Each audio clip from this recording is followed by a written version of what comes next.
বীরভূমে প্রশাসনিক বৈঠক করেছেন মুখ্যমন্ত্রী মমতা বন্দ্যোপাধ্যায়।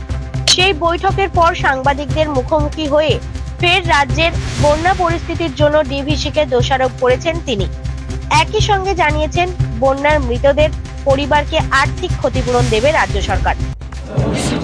আমি আপনাদের যেটা বলছি, সেই সব জায়গায় দায়িত্ব দেওয়া হয়েছে বিডিওদের, ডিএম, এসডিও, আইসিদের, যে তারা দরকার হলে মানুষকে বুঝিয়ে সুঝিয়ে, আমি জানি ঘর ছেড়ে আসা খুব মুশকিল, কেউ তার নিজের বাসস্থান ছাড়তে চায় না, কিন্তু একটা মানুষের জীবন চলে গেলে জীবন ফিরে আসে না।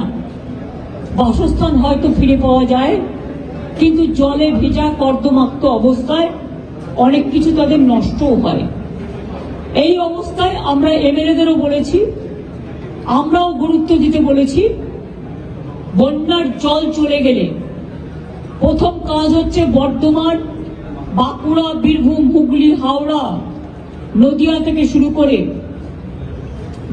বাঁকুড়া, যতগুলো জায়গা আছে, উত্তর 24 পরগনা, দক্ষিণ 24 পরগনা, যে জেলাগুলো শস্য ভান্ডার, যাদের শস্য নষ্ট হয়েছে, যাদের জলে ধানের জমি প্লাবিত হয়েছে, তাদের জমিগুলোকে মেপে তারা যাতে শস্য বীমার টাকা পায়, চাষি ভাইদের, বোনেদের আমি চিন্তা করতে বারণ করব। ডিভিসি ইচ্ছে করে অপরিকল্পিতভাবে জল ছেড়ে বাংলাকে ডুবিয়েছে বলে অভিযোগ তুললেন মুখ্যমন্ত্রী।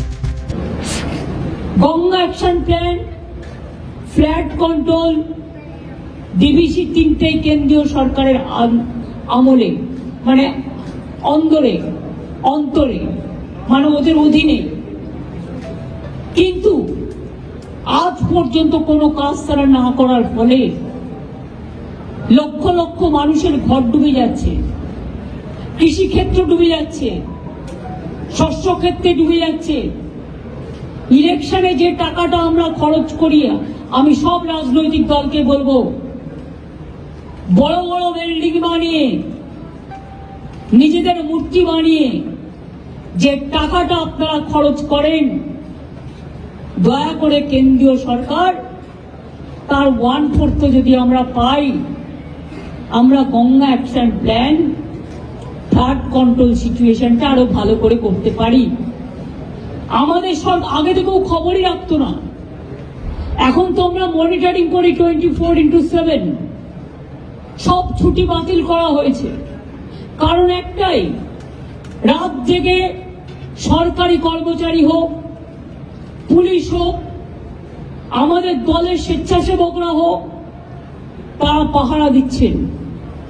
সব বিডিও, আইসির ওখানে মাইক্রোফোন রাখার ব্যবস্থা করা হয়েছে।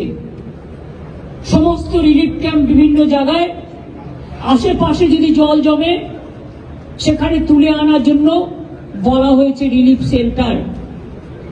আমরা ফ্লাড শেল্টার অনেকগুলো তৈরি করেছি, কিন্তু তাতেও বাঁধ মানছে না, বাঁধ ভাঙছে জলের পর জলের প্লাবনে। দরকার হলে পুজোর ছুটি আসছে, স্কুলগুলো ছুটি হয়ে যাবে।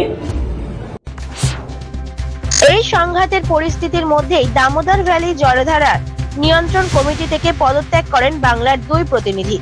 মমতা বন্দ্যোপাধ্যায় আগেই হুঁশিয়ারি দিয়েছিলেন যে ডিভিসির সঙ্গে তিনি সম্পর্ক রাখবে কিনা ভেবে দেখবেন। তারপরই এই পদত্যাগের বিষয়টি নিয়ে জল্পনা বেড়েছে। শান্তনু পুরকাইতের রিপোর্ট, জেলার বার্তা।